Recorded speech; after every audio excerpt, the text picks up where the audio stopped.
orang tua yang putus asa, orang tua yang apa, udah datangkan ke kami, biar kami bisa mengajarkan hafiz Quran, biar bisa mengenakan mahkota di surga nanti gitu. Jadi Bara ya, please lah ya, jangan ngambil jalan instan. Kalau memang mau masuk surga, bapak ibu yang beribadah habis-habisan. Kalau memang mau masuk surga, ibu bapak yang dermawan kepada sesama, itu saja. Jangan malah menganumbalkan dan menjadikan anak kita itu sebagai cara batu loncatan untuk masuk surga secara instan. Bapak, Ibu kan susah masuk surga ya, tapi kalau misalkan anaknya ke kami, kemudian hafiz Quran, maka dia akan memberikan mahkota di surga nanti. Itu lembaga Hafidz itu terkenal sekali sering ngomong kayak gitu. Nanti kalau Hafidz Quran anaknya itu kan nanti orang tuanya akan diberikan mahkota di surga. Itu untuk apa? Setelah mereka dijatuhkan, setelah mereka menjadi pesimis, kemudian diangkat, dikasih solusi instan, yaitu apa? Ya mahkota tadi itu. Bukan mereka yang memberikannya, tetapi ya mereka menjadi maklarnya seperti itu. Banyak sekali orang-orang Islam yang sekuler yang menyempitkan untuk bisa masuk surga itu hanya hafid Quran, hanya tafsir Quran, hanya ahli fikih, hanya orang yang bisa ceramah, hanya orang yang jadi dai gitu ya. Bukan seperti itu. Islam itu kan luas dan universal. Anak-anak yang masih bocil umur 6 tahun, 7 tahun diantarkan sama orang tuanya secara paksa ke pesantren katanya untuk dididik, untuk didisiplinkan agar dia hafid Quran. Mereka nangis, mereka peluk orang tuanya nggak mau pisah tapi tetap harus dipisahin. Kenapa? Kata si orang tuanya, biar kamu disiplin, biar kamu soleh, biar kamu baik dan sebagainya. Pak Ibu itu pasti susah masuk surga. Karena apa? Ya ibadahnya susah, sekalinya ibadah juga nggak hafal bacaannya, nggak ngerti tafsirnya, nggak ngerti rukunnya, tapi kalau misalkan maksiat begitu jelasnya, begitu mudahnya, aib ada di mana-mana, skandal ada di mana-mana. Tapi kita mah ada picik tuh. Jadi kalau mau masuk surga ya hafiz Quran dan sebagainya. Jadi anak-anak itu dipaksa.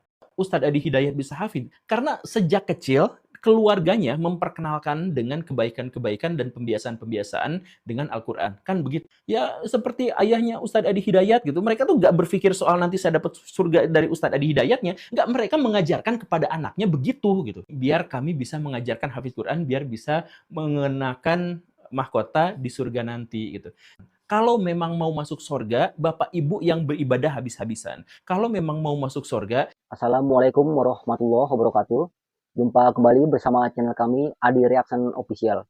Apa kabar teman-teman semua? Semoga teman-teman hingga saat ini masih selalu diberikan kesehatan oleh Allah Subhanahu wa Ta'ala dimanapun teman-teman berada.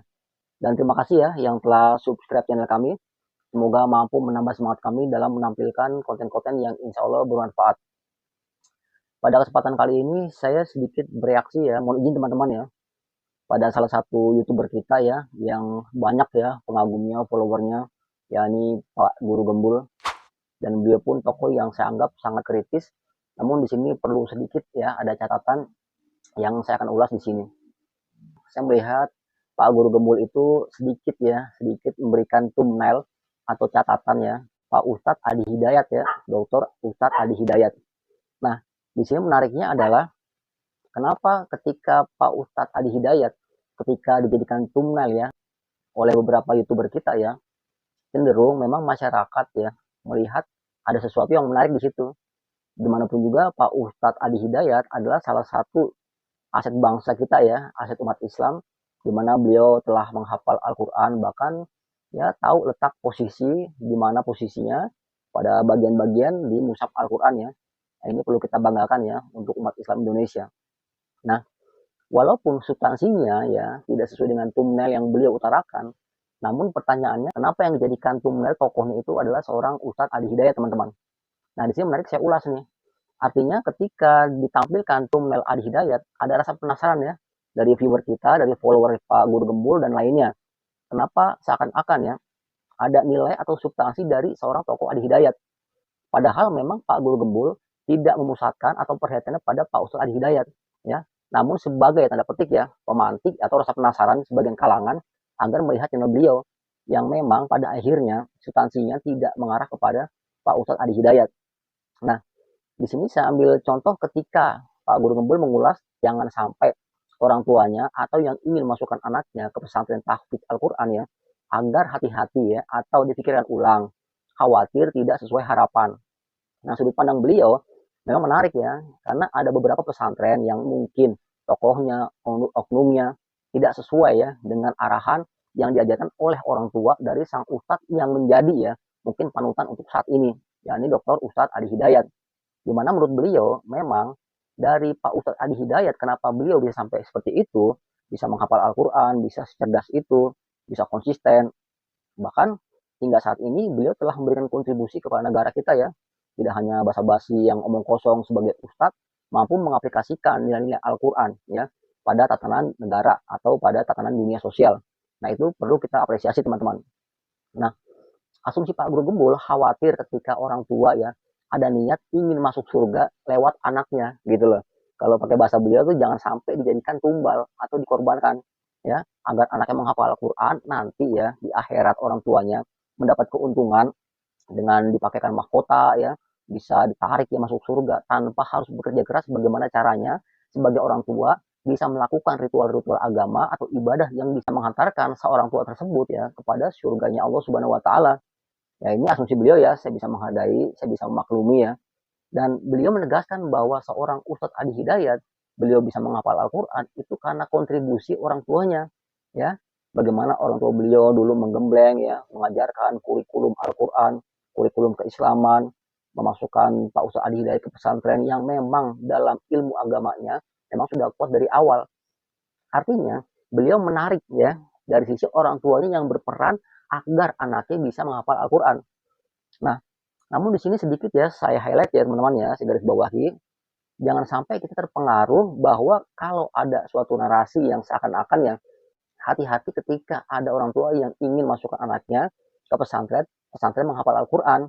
Khawatir anaknya dijadikan atau dimanfaatkan oleh sebagian kalangan atau organisasi ya atau yayasan yang tujuannya ujung-ujungnya duit ya, bukan ikhlas karena Allah Subhanahu wa taala.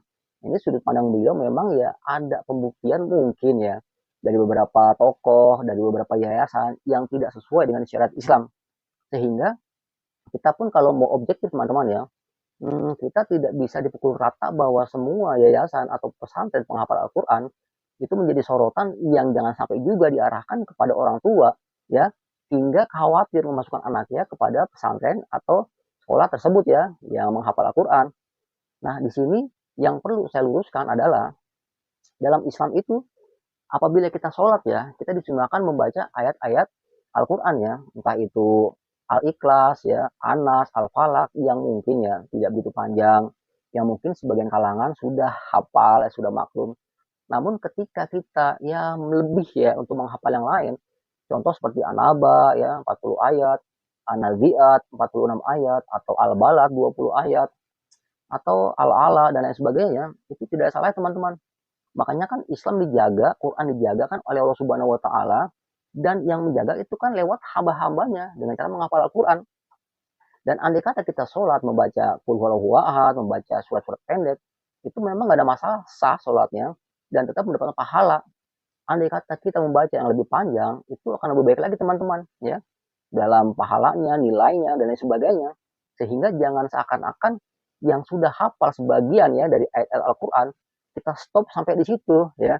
Kenapa nggak kita motivasi untuk melebihkan hafalannya selain ya dari hafalan-hafalan yang pendek-pendek yang sudah ya dihafalkan oleh sebagian masyarakat kita. Nah, kita bisa memberikan motivasi atau motivator kepada mereka, apalagi kita sebagai umat Islam ya. Walaupun sudut pandang Pak Guru Gembul ingin ya mewanti-wanti tujuannya agar orang tua ya harusnya ya bersusah payah, bersikeras menunjukkan ya nilai ibadahnya kepada anak tersebut ya. Bagaimana beliau sebagai orang tua ya mampu melakukan contoh nyata, contoh aksi dalam hal ibadah ya untuk menggapai surganya Allah Subhanahu wa taala. Tidak harus lewat anak dengan cara memasukkan ke pesantren tasbih Quran atau penghafal Al-Quran. Nah itu sudut pandang beliau teman-teman ya, saya bisa menghargai, saya bisa maklum. Saya cuma khawatir aja, khawatir dalam arti ketika ada yayasan atau oknum yang mungkin sedikit nyeleweng ya teman-teman ya, memanfaatkan organisasinya, yayasannya untuk mengambil sebagian keuntungan ya dari anak-anak yang memang dipersiapkan untuk menghafal Al-Quran katanya. Nah ini kembali lagi kepada niat nih ya. Kalau niatnya sudah buruk ya, apalagi ini masalah Islam ya, masalah Quran, nanti bahayanya itu bagaimana pertanggungjawaban di akhirat ya akan dihisap itu. Walaupun kita mungkin berasumsi ya, bukan suudzon nih, insya Allah Pak Guru Gembul ya, saya menghargai antum sebagai seorang muslim ya, sebagai ya mungkin tokoh yang saya anggap pintar ya secara filsafat, secara ilmu sosial. Namun sedikit saya reaksi tujuannya hanya untuk memperkuat aja ini ya. Andai kata Anda khawatir ya, Pak Guru Gembul khawatir, ada yayasan atau oknum ya yang dikhawatirkan memanfaatkan ya anak-anak ini yang katanya akan dibawa untuk menghafal Al-Quran ya, akan dibina agar pandai agar menghafal Al-Quran. Namun orang tua ya wanti-wanti kepada Pak Guru Gembul, harap mereka lah yang seharusnya membuktikan dirinya ya sebagai pribadi, memberikan contoh. Jangan sampai ya tanda petik ya menumbalkan anaknya agar bisa ditarik ya ke surganya Allah lewat jalur mereka. Nah, bahasa ditumbalkan itu seakan-akan orang tua tidak mau ya bersikeras dalam melakukan ritual-ritual ibadah ya teman-teman ya. Artinya pakai jalan pintas ya. Berarti dengan anaknya dimasukin tahfiz Quran itu nanti anaknya bisa masuk surga, dipakaikan mahkota orang tuanya segala macam ya. Itu sudah dijelaskan oleh kontennya Pak Ustadz Adi Hidayat ya. Namun di sini yang menarik ketika Pak Guru Gembul mengambil tunai ya dari seorang tokoh Ustadz Adi Hidayat, ini menarik. Jadi secara nggak langsung beliau mengakui keilmuan Pak Ustadz Adi Hidayat ya sebagai yang mewakili seakan-akan ya di Indonesia umat Islam saat ini ya, bahwa beliau lah yang mungkin sebagian kalangan sudah kenal selain Ustadz beliau konsisten di menghafal Al-Quran kan begitu ya, sehingga kita apresiasi seorang Pak Guru Gembul pun ya bisa melihat nilai sisi positif dari Pak Ustadz Adi Hidayat. Namun tujuan beliau ya, kritisi beliau, kita pun harus maklum, kita pun menghargai ya. Apabila dunia ini ya, mau Islam, mau politik, mau dunia sosial ya, tidak ada kritik ya. Nanti khawatirnya orang ketika tidak dikritik itu yang salah dalam perjalanannya, itu mereka merasa benar dan langgeng saya teman-teman tuh ya. Karena tidak kritik. Jadi seorang Pak Guru Gembul dalam mengkritisi ya, yang konon orang tua hati-hati ketika ingin memasukkan anaknya ke jalur penghafal Al-Quran agar kita pun bisa nerima ya sebagai kritikan, sebagai masukan yang mungkin tujuan Pak Guru Gembul untuk membangun ya membangun pola pikir kita agar tidak ada lagi terjadinya salah dalam niat ketika ada yayasan atau oknum ya yang memanfaatkan ya dari anak-anak tersebut yang katanya akan dibina, dididik sebagai penghafal Al-Quran ya. Namun alih-alih ini menghafal Al-Quran malah dimanfaatkan untuk menggeruk atau mengambil keuntungan. Kan seperti teman-teman ya. Jadi ini asumsi Pak Guru Gembul, kita bisa hargai, kita bisa maklumi sebagai sesama umat Islam ya, sebagai sama muslim. Jadi kita tidak usah berbenturan, tidak usah saling menghina, kita bisa lakukan counter secara argumentatif dan secara baik-baik. Ini gak ada masalah buat saya. Gimana pun juga, saya sering melihat channel beliau yang saya anggap ya cukup kritis, namun ada sisi baik ya. Saya yang perkuat saya teman-teman ya, apabila ada orang tua yang mungkin masih ingin konsisten ya, anaknya agar bisa menghafal Al-Quran, itu pun tidak usah ragu apabila kita memang yakin bahwa tujuannya memang demi kebaikan anak tersebut ya.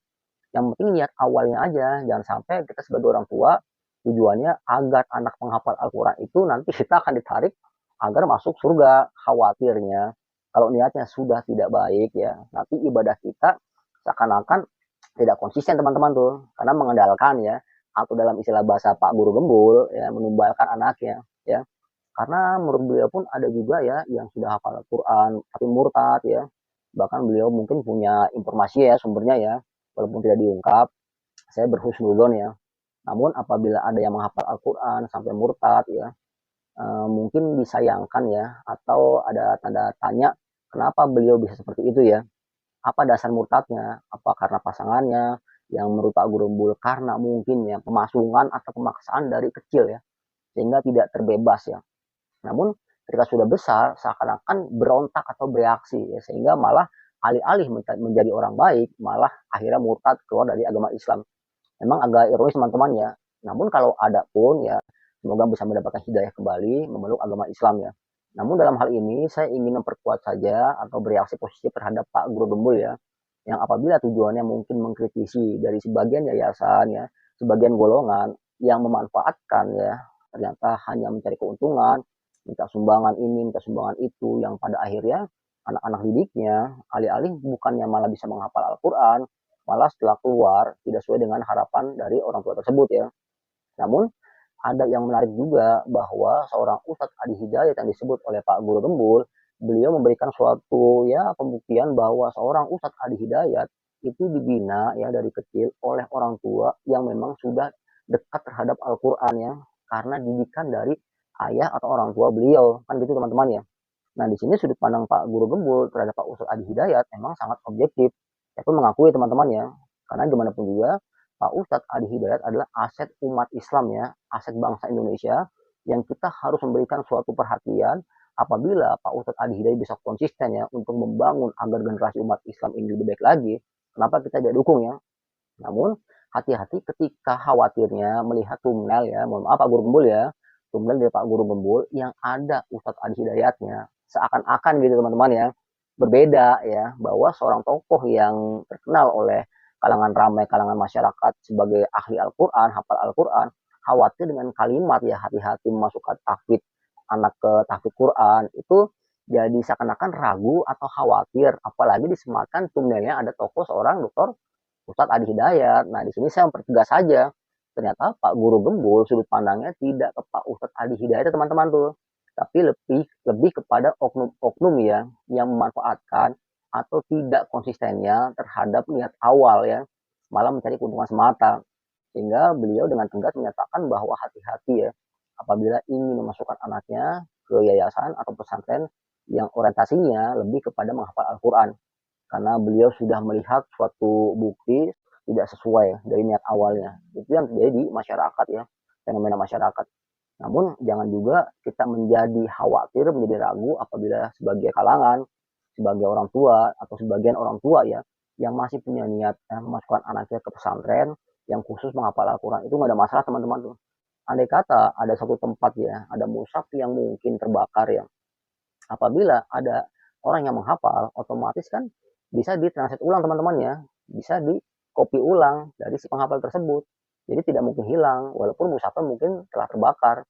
Nah, di situ dahsyatnya bahwa Islam terjaga ya secara historis, bahwa hingga saat ini masih banyak ya bahkan ribuan di seluruh dunia yang menghafal Al-Quran. Nah, untuk teman-teman di sini saya tidak ya mengkritik Pak Guru Gembul ya teman-teman ya, hanya sedikit bereaksi bahwa tujuan beliau walaupun pakai thumbnail Pak Ustadz Adi Hidayat, tujuannya lebih kepada oknum-oknum yang tidak bertanggung jawab yang mencari keuntungan semata ya atas nama penghafal Al-Quran, atas nama yayasannya, atas nama organisasinya atau sekolahan dan sebagainya ya, dari bukti-bukti yang beliau dapatkan mungkin ya. Demikian teman-teman ya, itu sekedar reaksi penguat dari Pak Guru Gembul tentang asumsinya atau pendapatnya ya tentang para penghafal Al-Quran yang menurut beliau hati-hati ya, dalam sudut pandangnya. Ya, kita menghargai di sini ya, tidak usah melakukan suatu hal-hal yang mungkin mencela Pak Guru Gembul atau mencela yang menghafal Al-Quran atau orang tuanya yang menurut Pak Guru Gembul salah dalam niatnya teman-teman ya. Nah, kita doakan ya, semoga niatnya menjadi lurus dan harapan kita semua ya pesantren, yayasan dan lain sebagainya serius ya apabila ingin ya mencari calon-calon bibit ya penghafal Al-Quran khusus di orientasinya di awal niatnya baik dan bagus ya. Jadi tidak ada istilahnya yang menyanggah bahwa penghafal Al-Quran hanya dimanfaatkan anak-anaknya oleh sebagian tokoh yang mungkin ya melakukan suatu pelanggaran ya atau kesalahan dalam perjalanannya, sehingga menjadi catatan buat kita dan kita kritisi nggak ada masalah ya untuk saling membangun di antara umat Islam Indonesia teman-teman ya. Demikian ya, apabila ada kata-kata saya kurang berkenan saya mohon maaf. Jumpa kembali bersama channel kami selanjutnya. Assalamualaikum warahmatullahi wabarakatuh.